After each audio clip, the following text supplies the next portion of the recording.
ఎప్పుడు సప్లై చేయలేదు కాబట్టి కనీసం 3-4 సంవత్సరాలు ఉంటాయి. మరి ఏ రకంగా ఇలాంటి తప్పుడు ప్రచారం చేయగలుగుతున్నారు? చంద్రబాబు హయాంలో కూడా నాణ్యత ప్రమాణాలు లేవని దాదాపు ఇందాక చెప్పాను మీకు. 15 సార్లు 18 సార్లు ట్యాంకర్లు వెనక పంపారు. అదేవిధంగా మా పీరియడ్లో కూడా కొన్నిసార్లు వెనక పంపడం జరిగింది.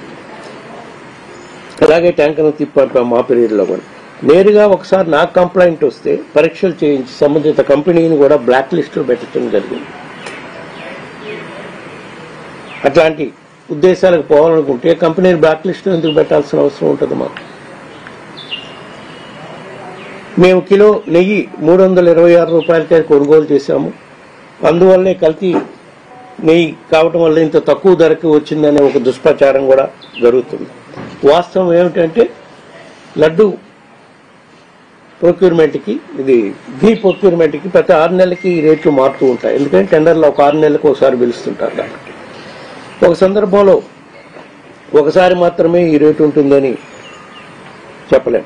టెండర్లను బట్టి ఈ రేట్లు 400 రూపాయల దాకా మా పీరియడ్లో కూడా 400-475 వరకు కూడా ఘీ ప్రొక్యూర్మెంట్ చేయడం జరిగింది. మేము 326 రూపాయల కొనటంతోనే దీనివల్లే నెయ్యి కల్తీ జరిగిందని అదే నిర్ధారణగా తీసుకొని ప్రచారం చేస్తే చంద్రబాబు గారి పీరియడ్లో కూడా అది 2014-19లో కూడా నెయ్యి సప్లై చేసిన వాళ్ళు ప్రొక్యూర్ చేసిన ఘీ యొక్క రేట్లు చూడండి ఒకసారి.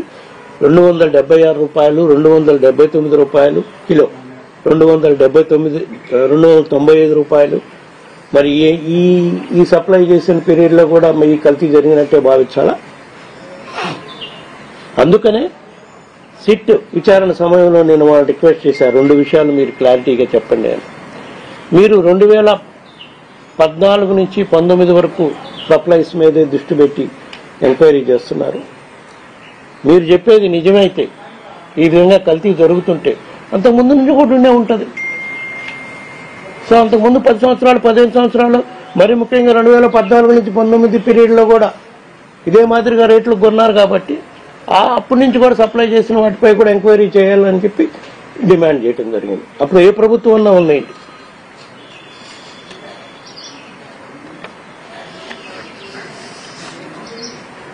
ఇంత జరిగినా కూడా మొన్న రీసెంట్ సెప్టెంబర్ 2024లో టీటీడీ వాళ్ళు 475 రూపాయలకి ఘీ ప్రొక్యూర్ చేశారు.